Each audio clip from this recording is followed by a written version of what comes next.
ശക്തമായതോടെ മഴയും കനക്കുകയാണ്. വരും ദിവസങ്ങളിലൊക്കെ അതിശക്തമായ മഴയ്ക്ക് സാധ്യതയുണ്ട് എന്നാണ് കാലാവസ്ഥാ നിരീക്ഷണ കേന്ദ്രത്തിന്റെ പ്രവചനത്തിൽ പറയുന്നത്. ഓരോ ജില്ലകളിലും എങ്ങനെയൊക്കെയാണ് മഴ മുന്നറിയിപ്പ് എന്നുള്ള കാര്യങ്ങളാണ് നമ്മൾ പരിശോധിക്കുന്നത്. പ്രത്യേകിച്ച് വടക്കൻ കേരളത്തിൽ തന്നെയാണ് കൂടുതൽ മഴ കനക്കുക.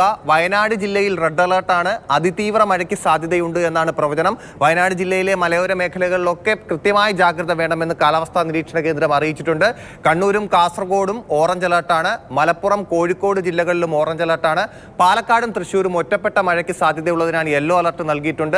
എറണാകുളം, ഇടുക്കി, ആലപ്പുഴ, കോട്ടയം, പത്തനംതിട്ട ജില്ലകളിലും ഓറഞ്ച് അലർട്ട് നൽകിയിട്ടുണ്ട്. ഈ ഓറഞ്ച് അലർട്ട് നൽകിയിട്ടുണ്ടെങ്കിലും റെഡ് അലർട്ടിന് സമാനമായ രീതിയിലുള്ള മുൻകരുതലുകൾ സ്വീകരിക്കുന്നതായിരിക്കും നല്ലത്. തിരുവനന്തപുരത്തും കൊല്ലത്തും ഒറ്റപ്പെട്ട ശക്തമായ മഴയ്ക്ക് സാധ്യതയുള്ളതിനാൽ യെല്ലോ അലർട്ടാണ്. വരും ദിവസങ്ങളിൽ ഈ രീതിയിൽ മഴ തുടരാനാണ് സാധ്യത. പ്രത്യേകിച്ച് കാറ്റിന്റെ വേഗതയൊക്കെ 45 മുതൽ 60 കിലോമീറ്റർ വരെ വേഗതയിൽ കാറ്റ് വീശുമെന്ന് കാലാവസ്ഥാ നിരീക്ഷണ കേന്ദ്രം പ്രവചിക്കുന്നു.